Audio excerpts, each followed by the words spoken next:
সিরাত শুধুমাত্র একটা গল্প নয়। সিরাত মানে একটা গল্প না, একটা হিস্ট্রি না।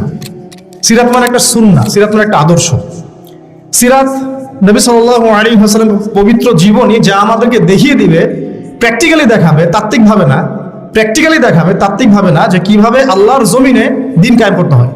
সিরাত আমাদেরকে দেখাবে কিভাবে আইয়ামে জাহিলিয়াতের মতো একটা সমাজকে পরিবর্তন করে ফেলা যায়। তার আগে আমরা একটু জানবো আইয়ামে জাহিলিয়াতে কি সমস্যা ছিল, কেন ওই যুগটাকে আমরা জাহিলিয়াত বলি। এক, ওই যুগে পুরো বিশ্বব্যাপী শিরক ছিল। আমরা মনে করি আরবের মধ্যেই শুধু শিরক ছিল, না, তখন ভারতবর্ষের মধ্যেও 300 কোটি দেবদেবীর পূজা হতো ওই সময়টাতে।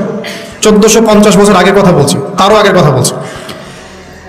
পার্সিয়ান সভ্যতায় তখন তাদেরকে মাজুস বলা হতো, তারা অগ্নি পূজা করত। এই যে রোমান এম্পায়ার যারা, ওরাও ট্রিনিটিতে বিশ্বাস করত, 3 খোদায়। আর ইহুদি যারা, ওরাও তাদের ধর্মকে বিকৃত করেছিল। ওজায়ের আলাইহিস সালামকে তারা আল্লাহর সন্তান মনে করতো, নাউযুবিল্লাহ। এক কথায় প্রত্যেকটা সেক্টরে, কন্টিনেন্টের মধ্যেই শিরক ছিল মূল পাপ। আর আরবের মধ্যে তো তারা কাবা ঘরের মধ্যেই প্রায় 360টা মূর্তি স্থাপন করেছিল। তাহলে মূল সমস্যা কি ছিল আইয়ামে জাহিলিয়াতের? সবাই একটু বলার চেষ্টা করি। এখন এই পয়েন্টটা ধরে আপনি পুরো বিশ্বটাকে আজকে মেলাবেন। বিশ্ব মেলানোর আগে আপনি আপনার এলাকাটাকে মেলাবেন, জেলাকে মেলাবেন, রাষ্ট্রকে মেলাবেন, তারপর বিশ্বে যাবেন। দেখবেন কয়েকটা মৌলিক ক্ষেত্র, শিক্ষা, সংস্কৃতি, অর্থনীতি, রাজনীতি এবং আপনার ধর্মীয় অঙ্গন, এই 5টা মৌলিক বিভাগে আপনার এলাকায়, আপনার জেলায়, আপনার রাষ্ট্রে এবং পুরো গ্লোবালি শিরকের সয়লাব আছে কি নাই। এটা যদি আইডেন্টিফাই আপনি করতে না পারেন, তাহলে প্রবলেম তো ধরতে পারছেন না। প্রবলেম না ধরলে সলিউশনে যাবেন কিভাবে? যখন আমরা সলিউশনের কথা আলোচনা করব, যে উপায় কি, কিভাবে কায়েম করব, তার আগে তো আমাকে ফাইন্ড আউট করতে হবে যে প্রবলেমগুলো কি কি। তাহলে আমরা কি এই বিষয়টা বুঝতে পারলাম যে ওই সময় যেমন শিরক ছিল, এটা এই বিশ্ব তার চেয়েও বড় স্কেলে শিরকটা কিন্তু এখনো আছে। এটা আপনারা যদি একটু ঘাটাঘাটি করেন তাহলে বুঝবেন। আমার কাছে সময় বেশি নেই, আমি দিতে চাচ্ছি না। সেকেন্ড প্রবলেমটা ছিল রিবা, সুদ ভিত্তিক অর্থ ব্যবস্থা। আইয়ামে জাহিলিয়াতের সেকেন্ড বিগেস্ট প্রবলেম ছিল সুদ ভিত্তিক অর্থ ব্যবস্থা। এখনকার বিশ্বে বলেন নাই? 3টা অপশন নাই, আছে, সঠিক উত্তরে টিক চিহ্ন দিন। নাই, আছে, অনেক বেশি আছে, কোনোটাই নয়, অনেক বেশি। আমাদের এখানে সবচেয়ে বিচক্ষণ এবং তাকওয়াবান ব্যক্তিকে যদি আপনি এখন বাংলাদেশের প্রধান উপদেষ্টা বানাই দেন, তিনি সুদের বাইরে কোনো ব্যাংকিং সিস্টেম এখন ইনস্ট্যান্ট চালু করতে পারবেন না। যতক্ষণ না ওই যে দাজ্জালীয় মোরল শক্তির গোড়ায় আপনি আঘাত না করছেন, ততক্ষণ পর্যন্ত আপনি রিবা বিহীন একটা ব্যাংকিং সিস্টেম সারা বিশ্বকে দিতে পারবেন না। অনেকে বলে আমরা অনেকে কিছু কিছু ভবিষ্যৎবাণী করি। আসলে আমরা বর্তমান নিয়ে কথা বলি, বর্তমান সম্পর্কে তাদের জ্ঞানের ঘাটতির কারণে এটাকে ভবিষ্যৎ বলে মনে হয় অনেকের। এই ডলার বেসড যে ব্যাংকিং সিস্টেমটা আছে, ইনশাআল্লাহু আযজা ওয়া জাল, ইনশাআল্লাহু তাআলা অচিরেই এই ডলার বেসড ব্যাংকিং সিস্টেমটা পড়ে যাবে ইনশাআল্লাহ। দেখেন আপনারা, দেখতে থাকেন কি হয়। তো পড়ে গিয়ে যে রাতারাতি আবার ইসলামিক ব্যাংকিং আসবে এমনটা মনে হচ্ছে না। হয়তোবা সেই জায়গা দখল করবে ইসরায়েলের অর্থ ব্যবস্থা। হয়তোবা কোন একটা রাষ্ট্রের আধিপত্যকে দমন করতে হলে ওই রাষ্ট্রের অর্থনৈতিক ভিত্তিকে নষ্ট করতে হয়। এর আগে ব্রিটেনের ব্যাংক সারা বিশ্বকে শাসন করেছিল, ডলার এসে সেটাকে রিপ্লেস করেছে। এখন ডলারকেও রিপ্লেস করবে কিছু না কিছু। সেটা হয়তো বা কাগজের টাকা নাও হতে পারে, সেটা হতে পারে ক্রিপ্টোকারেন্সি বা ইলেকট্রনিক মানি। কয়েকদিন আগে আপনারা একটা কথা শুনেছিলেন না, যে আমরা ক্যাশলেস সোসাইটি চালু করতে চাই। একজন বলেছিলেন তো, গত গভর্নমেন্টের একজন, শুনেন নাই? ক্যাশলেস সোসাইটির মধ্যে এই শুভঙ্করের ফাঁকিটা ছিল। এটা হয়তো পুরো ইলেকট্রনিক একটা সিস্টেম, যেটার সম্পত্তির কোনো সিকিউরিটি নাই। যাই হোক, ওই আলোচনা যাচ্ছি না। আমাদের অর্থনীতি সংক্রান্ত অনেক বই বাজারে এখন এসেছে, আপনারা পড়তে পারেন। তো মূল কথাটা হচ্ছে রিবা বেসড যে ইকোনমিক সিস্টেম, এটা আইয়ামে জাহিলিয়াতের সুন্নত, এটা নতুন কোনো সুন্নত নয়। তৃতীয় সমস্যা মাদক দ্রব্যের সমস্যা ছিল। এই সমস্যাটা এখন আপনারা দেখতে পাচ্ছেন, শুধু মাদক না, পুরো নৈতিক অবক্ষয়। বিশ্ব এমন কোনো যুগ আজ পর্যন্ত দেখে নাই যেখানে জিনাটাকে শুটিং করে একটা ইন্ডাস্ট্রি বানানো হয়।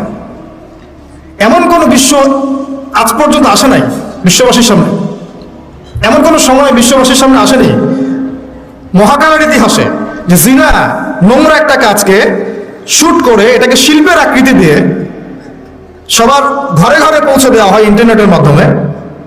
এটাকে আমার ইন্ডাস্ট্রির নাম দেওয়া হয়, তারা বলে এটা পর্ন ইন্ডাস্ট্রি। এবং সেখানকার যারা অ্যাক্টিং করে ওদেরকে বলা হয় পর্ন স্টার, তারকা। তারা না, তারা উপাধি দিয়েছেন তারা। লা হাওলা ওয়ালা কুওয়াতা ইল্লা বিল্লাহিল আলিয়্যিল আযীম। ভূমিকম্প আসার এগুলো হচ্ছে কারণ আসলে জিনা, মাদক, বাদ্যযন্ত্র, গান বাজনা ইত্যাদি। তো এখন শুধু মাদকে সীমাবদ্ধ নাই, বরং মাদক, জিনা, ব্যভিচার, পরকীয়া, আপনার এই লালন তত্ত্ব, হ্যাঁ, সংস্কৃতির দোহাই পেরে বিভিন্নভাবে আমাদেরকে ওই নৈতিক অবক্ষয়ের জায়গাটায় নিয়ে আসা হয়েছে। এটা আইয়ামে জাহিলিয়াতের সুন্নাত, এটা নতুন কোনো সুন্নাত না। 4, ওই সময় নারী জাতির একেবারে অবমূল্যায়ন করা হতো, যেটা আপনারা অনেকেই জানেন। এখন কি নারী জাতির সাথে খুব বেশি সম্মান দিয়ে কথা বলা হয় তাই মনে হয় আমাদের? এখনই কি আমরা নারীকে সেই সম্মান আদৌ দিতে পেরেছি? আসলে পারি নাই। আমরা কর্পোরেট যে ওয়ার্ল্ডটা আছে আমাদের, এই ভিজুয়াল ওয়ার্ল্ডের পিছনে একটা কর্পোরেট ওয়ার্ল্ড আছে, যেটা তাদের স্বার্থ আর টাকা ছাড়া কিছুই বুঝে না। এই ওয়ার্ল্ডটা নারীকে সরাসরি পণ্য বানিয়েছে, সরাসরি পণ্য, ভোগের পণ্য। আপনি ইসলামিকভাবে যদি আপনি দুইজন নারীর মধ্যে ইনসাফ করেন, এটাকে তারা সারা ওয়ার্ল্ডের চোখে, সমাজের চোখে খারাপভাবে উপস্থাপন করবে। কিন্তু আপনি যদি ভিতরে ভিতরে নাউযুবিল্লাহ 8টা-10টা মেয়ের সাথে নোংরা সম্পর্ক করেন, তারা এটাকে প্রমোট করবে এবং এগুলোকে তারা বলবে কাছে আসার গল্প। কথাগুলো কি একটু ভারী হয়ে যাচ্ছে না, বোঝা যাচ্ছে? আচ্ছা, তো প্রিয় ভাইয়েরা, নারীর সেই সম্মান এখন পর্যন্ত ওইভাবে আমরা দিতে পারি নাই। কোনো কোনো ক্ষেত্রে আমরা আমাদেরকেও দোষ দিব, জি, আমাদেরকে আমরা দোষ দিব, কারণ আমরাও কোনো কোনো ক্ষেত্রে আমাদের মেয়েদেরকে আয়েশা রাদিয়াল্লাহু আনহার মতো মানুষ করতে পারি নাই। আপনি আমাকে বলেন যে আপনার একটা মেয়ে আছে, আপনি তাকে মুহাদ্দিসা বানাতে চান, কতগুলো অ্যাভেলেবল প্রতিষ্ঠান আপনার সামনে আছে, কতগুলো, পরিবেশ, এনভায়রনমেন্ট সবকিছু মিলিয়ে। আমরা তাদের শিক্ষার ক্ষেত্রে, তাদের শিক্ষা, তাদের নিরাপত্তা, তাদের এই উম্মার খেদমতে তারাও যে আমাদের সাথে অংশগ্রহণ করবে, এই ক্ষেত্রটাতে আমরা কতটুকু এগোতে পেরেছি, এটাও কিন্তু ভাবতে হবে। আত্মসমালোচনা ব্যাপারটা এমন যে আয়নার সামনে দাঁড়ানো, যে আমার চেহারায় কি কি ত্রুটি আছে আমাকে দেখতে হবে এবং খোলা মনে দেখতে হবে। আল্লাহ পাক আমাদেরকে বোঝার তৌফিক দান করেন। 5 নম্বর সমস্যাটা ছিল যে গোত্রীয় হানাহানি। গোত্রীয় একটা হানাহানি ওই সমাজে ছিল। যুদ্ধ বিগ্রহের বিস্তীর্ণ ইতিহাস আছে, এগুলো আপনারা রাহিকুল মাখতুম সহ, নবী রহমত, এছাড়া আরও যত কিতাব আছে। এই আমাদের জাকারিয়া মাসুদ ভাইয়ের তো কিতাব লিখেছেন একটা সিরাতের উপরে, তারপরে রহমাতুল্লিল আলামিন সহ অনেক কিতাব বাজারে পাওয়া যাচ্ছে। পড়লে বুঝবেন ওই সময়টায় গোত্রীয় হানাহানি প্রকট ছিল। এখন আমাদেরকে বলেন তো যে বর্তমান ওয়ার্ল্ডে এবং বৈশ্বিক প্রেক্ষাপটে হোক আর আঞ্চলিক প্রেক্ষাপটে হোক, গোত্রীয় হানাহানি আছে কি নাই? এটা বর্তমানে রাজনৈতিক গ্রুপ নিয়েছে আর কি। এবং আমার কাছে একটা বিষয় খুব হাস্যকর লাগে। আমি অনলাইনে দেখছিলাম কয়েকজন ভাই এই জিহাদ শব্দটাকে খুব ক্রিটিসাইজ করছেন এবং শব্দটাকে ঘুরিয়ে ফিরিয়ে পশ্চিমাদের ভাষায় এটাকে জঙ্গিবাদ, সন্ত্রাসীবাদ এইসব শব্দ ইউজ করতেছেন আর কি। তো আপনাদেরকে দেখলে আমার আসলে মায়া লাগে, কাশ আল্লাহ পাক আপনাদেরকে একটু বুঝ দিত দিনের। গণতান্ত্রিকভাবে যখন আপনি রাস্তায় নামেন, মিছিল করেন, মিটিং করেন, লাঠিসোঁটা নিয়ে মারামারি করেন, মুসলিম কনফ্লিক্ট করেন, মুসলিমের হাতে মুসলিম মারা যাচ্ছে, তখন আপনি গণতান্ত্রিক শব্দ এটাকে জায়েজ করে নেন। অথচ কুফফারদের সাথে যখন মুসলিম মুজাহিদরা সরাসরি ব্যাটল ফিল্ডে থাকে, ওদেরকে আপনি জঙ্গি বলেন। চিন্তার কি দৈন্যতা! গণতান্ত্রিক একটা রাষ্ট্র মনে করেন বাংলাদেশ, এখানে ধরেন একটা সরকার আছে, একটা বিরোধী দল আছে, কথার কথা, এক্সাম্পল এক্স ওয়াই। তো এক্স কে ক্ষমতা থেকে সরানোর জন্য ওয়াই মাঠে নেমেছে। এক্সও মুসলিম, ওয়াইও মুসলিম, কনফ্লিক্ট হলো, মারামারি হলো, এই দলের 50 জন মারা গেল, ওই দলের 100 জন। ফর এক্সাম্পল, একটা এক্সাম্পল দিচ্ছি, এটা ডেমোক্রেটিক সিস্টেমে তাদের কাছে জায়েজ, এটা গণতন্ত্রের ভাষা। কিন্তু সারা ওয়ার্ল্ডে গ্লোবালি যখন মুসলিমরা কুফফারদের একেবারে গর্দান আঘাত করছে আল্লাহর হুকুমত কায়েম করার জন্য, ওইটাকে তারা বলছে সন্ত্রাসবাদ এবং জঙ্গিবাদ। নাউযুবিল্লাহ। আল্লাহর কসম, জঙ্গিবাদ বলে কোনো শব্দ নেই ইসলামে। এই জঙ্গি জুজুর ভয় দেখানো বন্ধ করেন। জঙ্গিবাদ বলে কোনো শব্দ না কোরআনে আছে না হাদিসে আছে। এসব পশ্চিমাদের থেকে ধার করা তন্ত্রমন্ত্র বন্ধ করেন। হ্যাঁ, এটা হতে পারে যে কিছু মানুষ ইসলামকে নিয়ে বাড়াবাড়ি করতে পারে, সেটা অন্য ইস্যু। প্রত্যেকটা ধর্মেই দেখা যায় কিছু কিছু ব্যক্তি থাকতে পারে যারা ওই ধর্মকে বিতর্কিত করার ব্যাপারে কাজ করে, অথবা এরাও অথবা পেইড এজেন্ট হতে পারে, আল্লাহ ভালো জানে। ষড়যন্ত্র তো শেষ নাই। কিন্তু একজন মুসলিমের কোনো একটা নির্দিষ্ট অন্যায়কে আপনি যদি পুরো উম্মার ক্ষেত্রে আপনি লাগিয়ে দেন, এটা তো হলো না। আর যেটা একটা স্বতঃসিদ্ধ বিধান কোরআন এবং হাদিসের, যেটা ছাড়া দিন প্রতিষ্ঠা হবে না, শুধুমাত্র দাওয়াত দিয়ে হয় না, দাওয়াতের সাথে এটা লাগে। এটাকে যারা অস্বীকার করছেন এবং পশ্চিমা তন্ত্রমন্ত্র শব্দ ইউজ করছেন, তাদের জন্য আফসোস করা ছাড়া আমাদের কিছু করার নেই। কিন্তু আমরা ভয় করি যে আসলে আমাদের গায়ে আঘাতটা ওই ইহুদিরা, খ্রিস্টানরা, নাস্তিক মুরতাদরা যতটা না করে, আমাদের এই মডার্ন ভাইরা আমাদেরকে এত বেশি আঘাত করে। আমরা আপনাদেরকে বলবো যে আপনারা সালাফদের বইগুলো একটু পড়েন। সালাফদের সাথে তো আমাদের দেখা হবে কি আমাদের মাঠে, তখন কি মুখ নিয়ে আপনারা দাঁড়াবেন এটা চিন্তা করেন। আমাদের কিন্তু সবার সাথে দেখা হবে কি আমাদের মাঠে ইনশাআল্লাহ, তাই না? দেখা তো হবে, তখন কি মুখটা নিয়ে তাদের সামনে দাঁড়াবেন এটা চিন্তা করেন। আল্লাহ পাক আমাদেরকে কথাগুলো বোঝার তৌফিক দান করুন। তো প্রিয় ভাইরা, আমি ওইদিকে আর যাচ্ছি না ডিপে। এখন মূল কথা হচ্ছে এই প্রবলেমগুলো নিমজ্জিত সমাজটাকে আমরা জাহিলিয়াত বলি, ঠিক আছে? তো আমাকে এখন বলেন যে এই জাহিলিয়াতের এই সমাজটা 23 বছরের ব্যবধানে দূর হয়েছে কি হয় না, আলোকিত হয়েছে কি হয় নাই? পুরোপুরি জাহিলিয়াতগুলোকে সরিয়ে একটা নতুন আলোকিত সমাজ নবী সাল্লাল্লাহু আলাইহি ওয়াসাল্লাম প্রতিষ্ঠা করেছেন না করেন নাই? এটা কি তাত্ত্বিক ছিল না প্র্যাকটিক্যাল ছিল? এখন আমাদের সামনে তাহলে প্রশ্ন আসলো কিভাবে? এই তো কিভাবে করলেন? প্রথমত একজন নবী দরকার ছিল, আল্লাহ পাক মনোনীত একজন বান্দা দরকার ছিল। এখন কি সেই নবী আছেন? নবীর জায়গায় তাহলে কারা কাজ করবেন?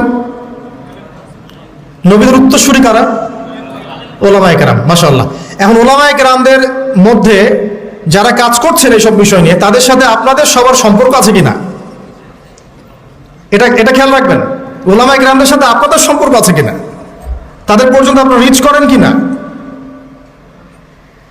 নবী নাই, কোনো নবী আসবেন না, তাহলে এই পুরো দায়িত্বটা কাদের উপর বর্তায়? উম্মার উপরে, স্পেশালি ওলামায়ে কেরামদের উপরে। এই তো কথা। এখন আমরা যদি ওলামায়ে কেরাম হতে পারি তো আলহামদুলিল্লাহ, তখন আপনি সেই দায়িত্ব নেবেন, আপনি সেই দায়িত্বের একটা অংশ বহন করবেন।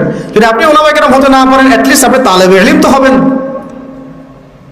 বিশ্বাস করেন, আমি যদি এখন একজন করে আমরা কোরআন তেলাওয়াতটুকু ধরা শুরু করি, আমি আমার অভিজ্ঞতা আলোকে বলছি যে বেশিরভাগ উপস্থিত যারা আছেন তারা কোরআন তেলাওয়াত বিশুদ্ধ করে পড়তে পারবে না। তালেবে ইলমের শুধু একটা প্রাথমিক লেভেল বললাম, মক্তবের লেভেল, যে how to recite the glorious Quran মানে অথেন্টিকলি, এতটুকুই তারা পারবে না। কিন্তু সে দিন কায়েমের স্বপ্ন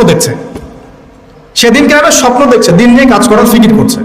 কোনো ক্ষেত্রে সে দায়ীও হয়ে আছে, কিন্তু তার বেস ঠিক নাই। তাহলে প্রিয় ভাই, ফ্যান্টাসি না। প্রথমে হচ্ছে আমাদের ওলামায়ে কেরামদের সাথে সম্পর্ক এবং তালেবে ইলম হয়ে যাওয়া। সবাই আজকে থেকে নিয়াত করি, সবাই তালেবে ইলম হয়ে যাবো ইনশাআল্লাহ। তালেবে ইলম মানে কি? জ্ঞানের ছাত্র। আজকে বাইতুল মুকাররমে যিনি খুতবা দিচ্ছেন, আমাদের শ্রদ্ধেয় উস্তাদ, তিনিও নিজেকে বলেন যে আমি একজন জ্ঞানের ছাত্র। বই হারিয়ে গেলে, কোন একটা বই হারিয়ে গেলে 2 রাকাত নামাজ পড়ে কান্নাকাটি করে আল্লাহ পাকের কাছে বলেন যে আল্লাহ, আমার বইটা হারাই গেছে। বাচ্চাদের মতো কান্নাকাটি করেন, তালেবে ইলম। তো আমরা কি সেই তালেবে ইলম হতে পারছি? ভাই, আমি আঘাত করবো একটু আপনাদেরকে। আমরা কোরআন তেলাওয়াত করতে শিখছি না, অ্যারাবিক গ্রামার শিখছি না। অ্যারাবিক ভাষা না জানলে কোরআন শেখা যাবে না, বোঝা যায় না, একদমই যাবে না। আমরা হাদিস পড়া শিখছি না, আমরা উসুল শিখছি না, আকীদা শিখছি না, ফিকহের বই পড়ছি না। সবচেয়ে বড় কথা, ওলামায়ে কেরামদের আধ্যাত্মিক সোহবতে আমরা যাচ্ছি না। একটা বিচ্ছিন্ন জনগোষ্ঠী হয়ে কিন্তু দিন কায়েম করা যাবে না, ঠিক আছে? আমাদের কাছে মাঝে মাঝে একটু মানে ইসলামের বাইরে একটু স্মার্ট গন্ধটা বেশি ভালো লাগে আর কি। মনে হয় যে তারা একটু ব্যাকডেটেড, আমরা একটু স্মার্ট। জি না, বরং আমরাই ব্যাকডেটেড, তারাই স্মার্ট। যার কাছে কোরআন এবং সুন্নাহর গভীর জ্ঞান আছে না, তারাই স্মার্ট, আমরা কিন্তু ব্যাকডেটেড। তারা দস্তরখানায় খাওয়াকে চরম রকম গুরুত্ব দেন, আমার কাছে হয়তো এটা তেমন কোনো বিষয় না। তারা টুপি মাথায় দেওয়াটাকে অনেক গুরুত্ব দেন, আমার কাছে মনে হচ্ছে না দিলেও চলে। এই যে আস্তে আস্তে লিবারেল হতে থাকা, এক পর্যায়ে দেখা যায় মসুল থেকে সরে গেছে। আমার কাছে মনে হয় যে দাড়ি না রাখলেও কোনো সমস্যা নেই, কিন্তু তারা দাড়ি না রাখলে তার চেহারা দিকে তাকাচ্ছেন না। তাদের দার্সে বসে আমরা কোনো বেয়াদবিমূলক একটা আচরণও করতে পারি না, কিন্তু দেখা যায় ওয়াজ মাহফিল বিভিন্ন জায়গায় মানে একটা আলোচনা কোনো পরিবেশই থাকে না। তো আদব, আখলাক, তাজকিয়া, এই তিনটা জিনিস, আদব, আখলাক, তাজকিয়া, এই তিনটা জিনিস ইলমের সাথে সম্পৃক্ত, এবং এই তিনটা জিনিস অর্জন হবে বরেণ্য আধ্যাত্মিকতা সম্পন্ন উলামায়ে কেরামদের আধ্যাত্মিক সোহবতে। আল্লাহ পাক আমাদেরকে বোঝার তৌফিক দান করুন। নবী সাল্লাল্লাহু আলাইহি ওয়াসাল্লাম নবী হওয়ার পরে এইভাবে দাওয়াতের কাজ শুরু করলেন ওহীর আলোকে। কিসের আলোকে? ওহীটা কি? কোরআন এবং সুন্নাহ, যেটা আল্লাহ পাকের পক্ষ থেকে নাজিল হয়েছে। এখন আপনি আমি দিন প্রতিষ্ঠা করতে চাচ্ছি নবীর সুন্নতে, নবীর তরিকায়, তাহলে আমাদেরকে ওহীর সাথে সম্পর্ক থাকতে হবে না? কোরআন এবং সুন্নাহর সাথে আমাদের সম্পর্ক না হলে এই আলোচনাগুলো বৃথা। নিয়াত করি যে কোরআন এবং সুন্নাহর সাথে আমরা সম্পর্ক করবো ইনশাআল্লাহ এবং শিখবো ইনশাআল্লাহ। আমরা হামাগুড়ি দিচ্ছি এখন ভাই, যে লেভেলে আমরা যেতে যাচ্ছি ওই লেভেলে যাওয়ার জন্য আমরা কেবল হামাগুড়ি দিচ্ছি, আমরা দাঁড়িয়ে হাঁটাও শিখিনি এখন। ওটা প্রবলেমগুলো বলে বলে আপনাদের কনফিডেন্স আমি কমাতে চাচ্ছি না, কিন্তু আমরা কেবল হামাগুড়ি দিচ্ছি, হাতড়ে ফিরছি, অন্ধকারে পথ হাতড়ে ফিরছি। এই বেসিক জিনিসগুলো তাড়াতাড়ি ঠিক করে ফেলেন। এটা 30 বছর আগেই আমাদের এমন একটা জেনারেশন দরকার ছিল যারা এই বেসিক বেসগুলো অনেক স্ট্রং, তারা বড় করে চিন্তা করছে যে আল্লাহর জমিনে দিন কায়েম কেমনে করবো। তো এখন আমাদেরকে আবার ওই পিছন থেকে কথা বলতে হচ্ছে। আল্লাহ পাক আমাদের সবাইকে যেন দিনের গভীর জ্ঞান অর্জনের তৌফিক দান করেন। ইলম ছাড়া আমরা দিনের খেদমত করতে পারবো না। প্রত্যেকটা কাজের আগে ইলম লাগবে। প্রত্যেকটা দলিল আছে, কোরআন হাদিস থেকে কোটেশন দেওয়া যায়, সময় নাই, আমি এগুলো বলতে জাস্ট সামারি করে যাচ্ছি। এবং সেই ওহীর জ্ঞানটা নবী সাল্লাল্লাহু আলাইহি ওয়াসাল্লাম নিজে সবার আগে নিজে আমল করে দেখিয়েছেন। পয়েন্ট নোট আউট করেন, ওহীর জ্ঞানটা নবী সাল্লাল্লাহু আলাইহি ওয়াসাল্লাম সবার আগে নিজে আমল করে দেখিয়েছেন। আমরা কিছু জানলে মানুষকে আগে জানাতে চাই, নিজে আমল কম করি, আমল বাড়াতে হবে। এবং তিনি মানুষ তৈরি করেছেন, পয়েন্ট নোট করেন, তিনি মানুষ তৈরি করেছেন, সাহাবীদেরকে তৈরি করেছেন তার আধ্যাত্মিক সোহবতে। সাহাবীরা তার কাছে গিয়ে পড়ে থাকতেন, তিনি শেখাতেন, তাদেরকে পরিশুদ্ধ করতেন এবং সাহাবীদের মধ্যে ঐক্য বজায় রাখতেন। তিনি সাহাবীদের প্রতি অনেক নরম ছিলেন। আমরা অনেক হার্শ, আমাদের মধ্যে হিংসা, বিদ্বেষ, গীবত, তহমত, পরশ্রীকাতরতা দিয়ে ভর্তি। মানুষ আমাদের কাছে আসলে দূরে সরে যায়। নবী সাল্লাল্লাহু আলাইহি ওয়াসাল্লামের কাছ থেকে মানুষ দূরে সরে গেলে ছুটে চলে আসতো, আবার কখন তাকে দেখব। তিনি ছিলেন মানুষের প্রতি নরম, সাহাবীদের প্রতি নরম, কোমল। সাহাবীদের মধ্যে কোনো ডিভাইডেশন কখনো হতে দেন নাই। আর আমাদের পুরো উম্মাহ বিচ্ছিন্ন। এমনকি এগুলো বললে তো মানুষ নিতেই পারবে না। ওই ভিতরে যাওয়ার পরে আমরা চিনতে পেরেছিলাম যে কারা আমাদের আসলে বন্ধু, কারা আসলে আমাদের শত্রু। অবাক হলাম যে অনেক দাড়ি টুপিওয়ালা মানুষ যাদেরকে আমরা বন্ধু মনে করতাম, তারাই পিছন থেকে আমাদেরকে ছুরি মারছে। তো এই জন্যে আমাদের চেঞ্জ করতে হবে এই সংস্কৃতি। সবাই ভাই ভাই হয়ে যায়, আল্লাহ পাক তৌফিক দান করেন। সবাই নবীর সাহাবীদের মতো হয়ে যায়, আল্লাহ তৌফিক দান করেন। রুহামা বাইনাহুম হয়ে যায়, সমালোচনা করার দরকার নাই, সবার মধ্যে ভুল আছে। আবু দওয়াদ্দান ভাই যদি 100টা থাকে, আপনারও হয়তো 90টা আছে। আপনার 90টা থাকলে ভাইয়েরও হয়তো 80টা আছে। বের করতে থাকলে কেউ বাদ যাবে না। এইভাবে চিন্তা করতে থাকলে আমরা এখন বাংলাদেশে এই অবস্থায় যে ক্রিটিক্যাল একটা সিচুয়েশন চলছে, আমরা কিন্তু একদম বিচ্ছিন্ন হয়ে যাব জাতি থেকে। আপাতত আমাদের হৃদ্যতার ব্যাপারটা খুব ফোকাস করতে, মানে জোর দেওয়া উচিত। আমরা আকীদা, আমল, মানহাজের ব্যাপারে কোনো ছাড় দিব না, কিন্তু হৃদ্যতার ব্যাপারে যেন আমরা উদার হই, এটা খুব জরুরি। আমরা নিজেদের মধ্যে এই ডিভাইডেশনগুলোকে কমানোর চেষ্টা করি। ভাই মাফ করে দিই, ছেড়ে দিই মন থেকে। ঠিক আছে, এক ভাই না হয় নেগেটিভ কিছু বলছে, বাদ দেন, ছেড়ে দেন, রিপ্লাই দেওয়ার দরকার নেই। একসময় তার বুঝ আসলে সে নিজেই লজ্জিত হবে। তার বুঝ যখন আসবে সে নিজেই লজ্জিত হবে। তা আমাদের দরকার একটা প্ল্যাটফর্ম। নবী সাল্লাল্লাহু আলাইহি ওয়াসাল্লাম আমাদেরকে সুন্নাহ দিয়ে গেছেন, তিনি নিজে সামনে থেকে লিড দিয়েছেন। এই দেখেন, এখানে একটা ব্যাপার, উম্মার জন্য কিছু করতে চাইলে সামনে আসতে হবে ভাই, লুকায় থাকা যাবে না। উম্মার জন্য কিছু করতে চাইলে আপনাকে সামনে আসতে হবে, আমাকে সামনে থেকে লিড করতে হবে, উম্মাকে কথা বলতে হবে। কোনো সাহাবী এগুলো থেকে বিচ্ছিন্ন হয়ে থাকেন নাই, সবাই সামনে থেকে ইসলামের দাওয়াতের কাজটা করেছেন।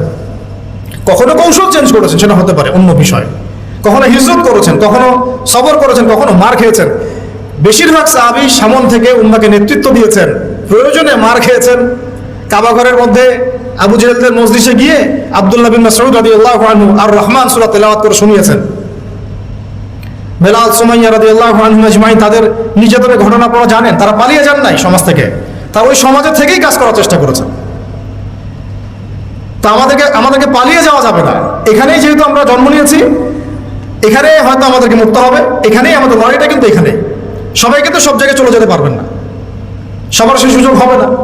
অতএব মূল পয়েন্টগুলো তবে ফোকাস করি। ওহিভিত্তিক সমাজ গড়া, ওহির চর্চা করা, ওহিকে বুকে ধারণ করে ওই ইলমটাকে অর্জন করা, ওলামায়ে কেরামের সোহবতে থাকা এবং নিজেদের মধ্যে ঐক্য বজায় রাখা। এরপরে আসি, কয় মিনিট আছে আমার? দেখো তো কটা বাজে? 45। আচ্ছা, 1:30টায় জামাত, আমরা একটাই শেষ করে দেবো ইনশাল্লাহ, ঠিক আছে? ওকে, ইনশাল্লাহ হয়ে যাবে 15 মিনিটে। শোনেন, এই কয়েকটা পয়েন্ট তো বুঝে আসছে। এখন আমি একটু সামারি করে দেই। প্রথম 3 বছর, প্রথম কত বছর? প্রথম 3 বছর নবী সাল্লাল্লাহু আলাইহি ওয়াসাল্লাম কিন্তু গোপনে গোপনে দাওয়াত দিয়েছেন। দেখেন, ইন্ডিভিজুয়াল দাওয়াটা অনেক জরুরি। তিনি মানুষ তৈরি করেছেন, এবং এই 3 বছরে কারা তৈরি হয়েছেন জানেন? আবু বকর রাদিয়াল্লাহু আনহু, উসমান বিন আফফান, সাদ ইবনে আবি ওয়াক্কাস, আব্দুর রহমান বিন আউফ, তারপরে আপনার বিলাল বিন রাবাহ, আব্দুল্লাহ বিন মাসউদ, আয়েশা রাদিয়াল্লাহু খাদিজা রাদিয়াল্লাহু আনহা, আলী ইবনে আবি তালেব, যায়েদ ইবনে হারেসা, জাফর ইবনে আবি তালেব। মানে যে সাহাবীরা পরবর্তীতে বদর, উহুদ, খন্দক, খায়বার কাঁপিয়ে দিয়েছেন, ওই সাহাবীরা তৈরি হয়েছেন প্রথম 3 বছরে। সুবহানাল্লাহ। এই জন্য বলে যে প্রথম দিকের সাথীরাই কিন্তু প্রকৃত সাথী, তাই না বিষয়টা?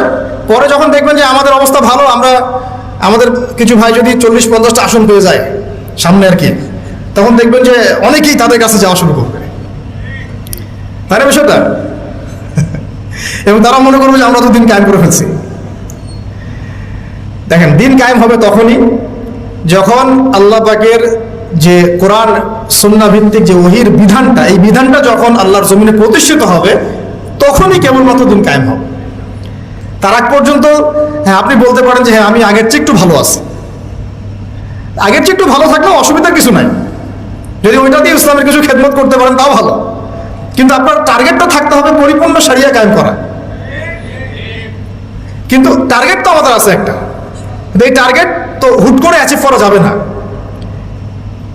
তো আয়না ঘরে পড়ে থাকার চেয়ে তো কমপক্ষে সামনে দাঁড়ায় কথা বলাটা ভালো, নাকি রফিক ভাই কি বলেন? অ্যাটলিস্ট এটা ভালো না? তো যদি একজন আমাকে ধরে আয়না ঘরে ঢুকে রাখলো, আরেকজন ধরেন বের করে এসে বলুন ঠিক আছে আপনি কথা বলেন, সমস্যা নেই, তো আমি তো এই সুযোগটা নিব, অ্যাটলিস্ট নিব না? তো এই জন্য আমরা দাওয়াতের মাঠ রেডি করতে থাকবো। আমাদেরকে একটু বিচক্ষণ হতে হবে সবসময়, মানে একবারে ছাড় না দেওয়ার মানসিকতা, এটা থেকে একটু বের হয়ে আমাদের মনে হয় যে একটু ডিপ্লোম্যাটিক হওয়া উচিত, উসুল ঠিক রেখে, উসুল জায়গা ঠিক রেখে। এই যেহেতু আমরা ওলামায়ে কেরামদের সাথে মাশওয়ারা করবো, তা সেক্ষেত্রে আমাদের উসুল থেকে সরে যাওয়ার কোনো সুযোগ নাই ইনশাআল্লাহ। মাশওয়ারা ভিত্তিক আমরা আগাবো ইনশাআল্লাহ। তো এখন 3 বছরের গোপন দাওয়াতের পরে যখন প্রকাশ্যে দাওয়াত শুরু হলো, তখন মারাত্মক রকমের নির্যাতন নেমে আসলো।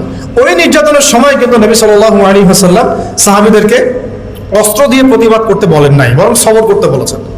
এই সবরের পিরিয়ডটা কিন্তু আমরা পার করে আসছি। সবর করিনি আমরা বিগত 15-20 বছর, 25-30 বছর। আমাদেরকে যেভাবে সবাইকে নির্যাতন করা হয়েছে, প্রত্যেকটা সংগঠনের নাম ধরে ধরে বলা যাবে, ব্যক্তির নাম ধরে ধরে বলা যাবে, তাদের মধ্যে কেউ একজনকে আপনি দেখান যে সে অস্ত্র হাতে বের হয়েছিল, দেখান অস্ত্র হাতে নিয়ে বের হয়েছিল সরকারের বিরুদ্ধে বিদ্রোহ করার জন্য? কোন মুসলিম অ্যাসোসিয়েশন কেউই বের হয় নাই।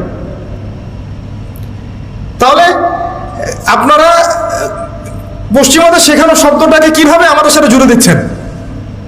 যদি ওই রকমই কোনো আচরণ কেউ করতোই, তাহলে আপনারা কি আদৌ থাকতে পারতেন বাংলাদেশে? কত আগেই তো আপনাদের কাম খালাস হয়ে যাইতো। কিন্তু সবাই সবর করেছে, মাইর খেয়েছে, কেউ 10 বছর, 12 বছর, 8 বছর, 5 বছর, কেউ 3 বার, 4 বার, 5 বার করে, কত কিছু হয়েছে আপনারা তো জানেনই না। আমি শুধু একটা কথা বলি, শুনেন, চায়ের কাপে আর ফেসবুকে ঝড় তোলার চাইতে, চায়ের কাপে আর ফেসবুকে এইসব আলোচনার ঝড় তোলা আর এই যে আয়নাঘরের একটা রিমান্ড, এটাকে আপনি 1000 কোটি গুণ দিয়েও আপনি হিসেব করতে পারবেন। ওই চায়ের কাপে ফেসবুকে এগুলো নিয়ে তর্ক বিতর্ক ঝড় তোলা অনেক সহজ। আর যারা ওইসব জায়গা ফেস করে আসছে, তাদের যে ত্যাগ, স্যাক্রিফাইস এবং তাদের সবর, ইস্তেকামা, ঈমান, তাদের যে ঈমানের জজবা, এটার সামনে দাঁড়াই দিয়ে পারবেন না আপনারা। আমাদের অনেক বোনকে আমরা জানি এরকম অবস্থার সম্মুখীন হয়েছে, বোন, ছেলে তো বাদ, বোন। তো আমরা দোয়া করি আল্লাহ পাক এই সমস্ত মানুষের ত্যাগ কোরবানিগুলোকে কবুল করেন। এই কোরবানিগুলোর ফলশ্রুতিতে তাদের চোখের পানি, তাদের তাহাজ্জুদ, তাদের দোয়া, তাদের এই যে আধ্যাত্মিকত্ব, আল্লাহকে ডাকা, এগুলোর বদৌলতে আজকের দিন পেয়েছি আমরা। এটা একদিনের শুধু রেভলিউশনে এটা হয় নাই। যারা এখন ক্রেডিট নেওয়ার প্রতিযোগিতায় ব্যস্ত আছেন, এটা ভুল করতেছেন আপনারা, এটা ঠিক হচ্ছে না। এখানে ক্রেডিট পাওয়ার যোগ্য সে প্রত্যেকটা আল্লাহর বান্দা যে এখানে হকের উপর ছিল, যার উপর নির্যাতন হয়েছে, চোখের পানি ফেলেছে, সেজদায় আল্লাহর কাছে কান্নাকাটি করেছে, দোয়া করেছে। আমাদের মা বোনরা ঘুমায় নাই, রাতের পর রাত জেগেছিল, রাস্তাঘাটে দৌড়াদৌড়ি করে বেরিয়েছে, কেউ একটা ইন্টারভিউ পর্যন্ত নিতে চায় নাই। কিন্তু যখন ব্যাপারটা গ্লোবাল হয়ে গেছে তখন সব মিডিয়ার সামনে হাজির। এই জন্য আমরা আপনাদেরকে বিশ্বাস করি না, আপনারা সুবিধাবাদী। যখন যেদিকে হাওয়া তখন সেই দিকে দৌড় দেন। আমার নিজের ওয়াইফের কথাই বলতেছে, ডোর টু ডোর ঘুরে বেড়াচ্ছে একটা ইন্টারভিউ নেওয়ার জন্য, যে উনি কোথায় গেল, হঠাৎ করে নাই হয়ে গেল, কিভাবে? কেউই কথা বলতে রাজি হয় নাই। এখানে আরো অনেক ভাই আছে যারা এগুলো শিকার, তারাও জানে এগুলো, সবার সাথে এগুলো হয়েছে। কিন্তু যখন আবার এটা আল্লাহ পাক ঘুরাই দিয়েছেন অবস্থাটা, তখন আবার বাড়ির সামনে হাজির। তাহলে কাদেরকে বিশ্বাস করবেন আপনি? এই জন্য বলি যে যাদের উসুল, আকিদা, মানহাজে যারা স্ট্রং না, তাদেরকে বিশ্বাস করার আগে 10 বার 20 বার চিন্তা করতে হবে। দেখেন, নবী সাল্লাল্লাহু আলাইহি ওয়াসাল্লাম ইহুদিদের সাথে চুক্তি করেছিলেন না? তারপরে রোমানদেরকে চিঠি পাঠিয়েছেন না? মুশরিকদের সাথেও সন্ধি হয়েছে না? সবকিছু হয়েছে, সন্ধি হয়েছে, পররাষ্ট্রনীতি হয়েছে, চুক্তি হয়েছে, যুদ্ধ হয়েছে। তিনি কিন্তু উসুল এবং আদর্শের জায়গায় কারোর সাথে যাররা পরিমাণ ছাড় দেন নাই। ছাড় দিয়েছেন? তাই আমরা যেন এই সুন্নতটাকে ধরে রাখার চেষ্টা করি, আল্লাহ পাক তৌফিক দান করেন। এখন সংক্ষিপ্ত করে শেষ করে দিচ্ছি। এই যে দাওয়াতটা প্রকাশস্বরূপ লাভ করলো, তখন সবরটা ছিল বেশি ইম্পর্টেন্ট। এবং সবর করতে করতে করতে সাহাবীরা কি বলেছিলেন জানেন? ইয়া রাসূলুল্লাহ সাল্লাল্লাহু আলাইহি ওয়াসাল্লাম, আপনি একটু বদদোয়া করেন না এদের জন্য, আমরা তো পারছি না। নবীজি বলেছেন যে তোমরা জেনে রাখো, এই দিন একদম মাশরিক থেকে মাগরিব পর্যন্ত পৌঁছে যাবে, একটা কাঁচা গাঁও, একটা কাঁচা বাড়ি, একটা পাকা বাড়ি বাদ থাকবে না যেখানে আল্লাহ পাক কালিমাকে প্রবেশ করাবেন না ইনশাআল্লাহ। ওয়ালাকিন্নাকুম তাস্তাজিলুন, কিন্তু তোমরা খুব তাড়াহুড়া করছো। ঠিক আছে, তোমরা এখন আবিসিনিয়ায় চলে যাও। যদি দেখা যায় কখনো এমন একটা পরিবেশ যে আপনার এলাকায় দিন পালনের কোনো পরিবেশই নাই, তখন আবিসিনিয়ার সুন্নত আছে আমাদের সামনে, সেখানে হিজরতের সুন্নত আছে। তারপরে নবী সাল্লাল্লাহু আলাইহি ওয়াসাল্লামকে 3 বছর সাহাবীদেরকে সহ বয়কট করা হয়েছে শিয়ারে আবু তলেবে, গাছের ছালপাতা খেয়ে দেখেছেন, তবুও আরশের সাথে আপোষ করেন নাই। সাহাবীদেরকে চোখের সামনে তিনি শহীদ হতে দেখেছেন মক্কায়, তারপরেও তিনি আদর্শের সাথে আপোষ করেন নাই, কিন্তু তাদেরকে তিনি অস্ত্র দিয়ে আঘাত করেন নাই। কিন্তু এরপর যখন আল্লাহ রাব্বুল আলামিন তায়েফের পরে যখন তায়েফবাসী কবুল করলো না, মিরাজ হয়ে গেল, এরপরে নবী যখন সাল্লাল্লাহু আলাইহি ওয়াসাল্লাম মদিনার সেই যে যুবকদেরকে দাওয়াত দিলেন, আমরা যুবক ভাইরা ভালো করে শুনেন, এই যুবকদের হাতে ইসলাম পরিবর্তন হয়েছে। মানে পরিবর্তন বলে বোঝাচ্ছি, টেবিলটা উল্টে গেছে আর কি, যুবকদের হাতেই। এই 6 জন যুবক যাদের নেতৃত্ব দিচ্ছেন সাআদ বিন যুরারা রাদিয়াল্লাহু আনহু, তারা এসে ইসলাম কবুল করলেন ইয়াসরিব থেকে। তারপরে পরের বছর 12 জন, তারপরের বছর এই যে 75 জন, এই যে একটা বিশাল দাওয়াতের ক্ষেত্র তৈরি হলো মদিনায়। একজন দায়ীর মেহনত ছিল এখানে, তার নাম মুসআব বিন উমাইর রাদিয়াল্লাহু আনহু, মনে আছে না আপনাদের? এই যে মাঠটা তৈরি হলো, যে মাঠ তৈরি করা, তারপরে নবী করিম সাল্লাল্লাহু আলাইহি ওয়াসাল্লামকে তারা বললেন যে আপনি আপনার সাহাবীদেরকে নিয়ে চলে আসেন আমাদের এখানে। আল্লাহ পাকও সেটা ইরাদা করলেন, নবী সাল্লাল্লাহু আলাইহি ওয়াসাল্লাম সাহাবীদেরকে নিয়ে চলে গেলেন। এই মদিনা হলো প্রথম ইসলামিক স্টেট। প্রথম ইসলামিক স্টেট কিন্তু মক্কা নয়, বরং মদিনা। সেখানে নবী সাল্লাল্লাহু আলাইহি ওয়াসাল্লাম গিয়ে তিনি শুধু এখন নবী নন, বরং তিনি এখন রাষ্ট্রপ্রধানও বটে। আমরা কি এই পর্যায় পর্যন্ত যেতে পেরেছি কিনা? বলেন, আমরা কি এখন পর্যন্ত কোনো মদিনা রাষ্ট্র কায়েম করতে পেরেছি কিনা? আমাদের এই দেশটাতেও হোক অথবা অন্য কোনো রাষ্ট্রের দাওয়াতের মাধ্যমে হোক, পেরেছি? তার মানে আমরা এখন এই জায়গা পর্যন্ত যেতে পারি নাই। তাহলে মক্কা বিজয়ের স্বপ্ন আপনি দেখছেন কিভাবে, আর গণক্ষমা কিভাবে করছেন? আমরা তো মদিনা রাষ্ট্র পাইনি এখনো। আমরা কি মদিনা রাষ্ট্র কায়েম করতে পেরেছি? বা অন্য কোনো রাষ্ট্রের দাওয়াতের কাজের মধ্য দিয়ে ওইখানে মাঠ তৈরি করতে পেরেছি যে আমরা হিজরত করে চলে যাবো, ওখানে রাষ্ট্র কায়েম হবে? কোনোটাই তো হয় নাই। তাহলে আমরা এই পর্যায়ে পর্যন্ত এখনো যেতে পারি নাই, অথচ আমরা মক্কা বিজয়ের ভাইব নিয়ে ঘুরে বেড়াচ্ছি। কি একটা অবস্থা! আল্লাহ পাক আমাদেরকে বোঝার তৌফিক দান। আমি জন্য বলি যে কোরআন এবং সুন্নাহকে বুঝতে হলেও সিরাত লাগবে আপনার। সিরাত ছাড়া কোরআন সুন্নাহকে বোঝা যায় না। সুবহানাল্লাহ। আর আমার বিশ্বাস যে সিরাতের উপর যারা বেশি চর্চা করবে, পড়বে, ইনশাআল্লাহ আল্লাহ চাইলে তারা নবীকে স্বপ্ন দেখতে পারে। মানে আমার মন বলে এটা।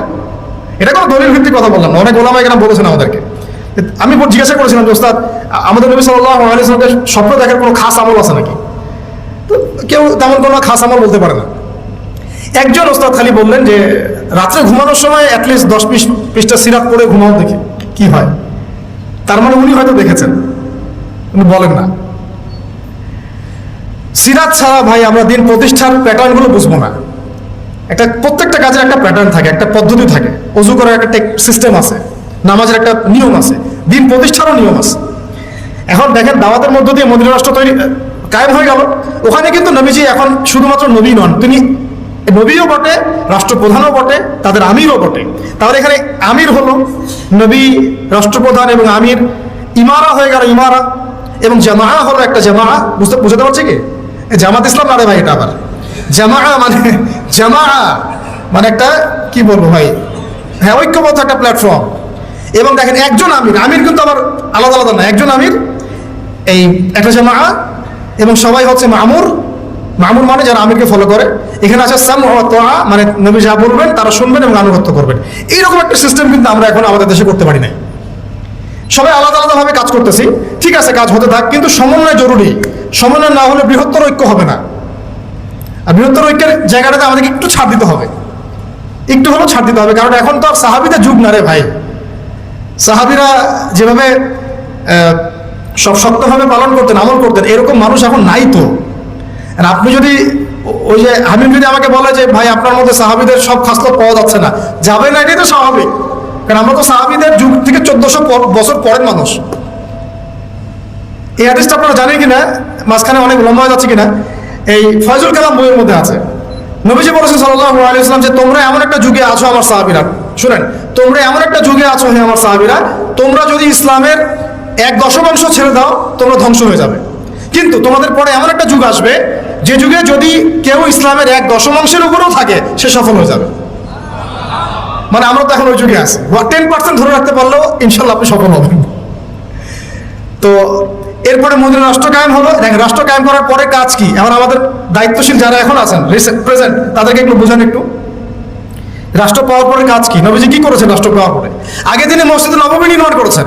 তার মানে মসজিদে নববী ছিল শুধুমাত্র ইবাদতের জায়গা নয়, সেখানে দাওয়াতের কাজ হতো, সেখান থেকে সব ডিসিশন মেকিং হতো। এবং এরপরে তিনি আনসার আর মুহাজিরদের মধ্যে ভ্রাতৃত্বের বন্ধন স্থাপন করলেন। রাষ্ট্রীয় ক্ষমতা পাইলে আমাদের কাজ কি? আধ্যাত্মিক পরিবেশ তৈরি করা, দ্বীনি ইলমের পরিবেশ তৈরি করা, দাওয়াতের পরিবেশ তৈরি করা, এবং উম্মার এই জাতির মধ্যে ঐক্য নিয়ে আসা। আমরা তো কি করতেছি? সংবিধান সংস্কার করতেছি। এটা আমাদের এখন এজেন্ডা, তাই না?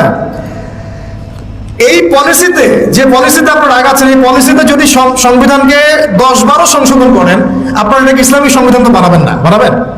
সহজ কথা বলেন, কখনোই বানাবেন না। তাহলে মদের বদল খালি চেঞ্জ করতেছেন, এই তো, আর তো কিছু না। তাহলে মূল কাজটা কিন্তু আমাদের এখন করা দরকার ছিল, জাতিগত ঐক্য নিয়ে আসা। জাতিগত ঐক্যটা খুব জরুরি ছিল। সবাইকে নিয়ে বসা, ওলামা ইকরামদেরকে প্রাধান্য দেওয়া, তাদের কাছে যাওয়া, তাদের সোহবতে যাওয়া, পরামর্শ নেওয়া, মাশওয়ারা করা, এবং মসজিদগুলোকে আবাদ করে দেওয়া। এর ভিত্তিতে কি করা?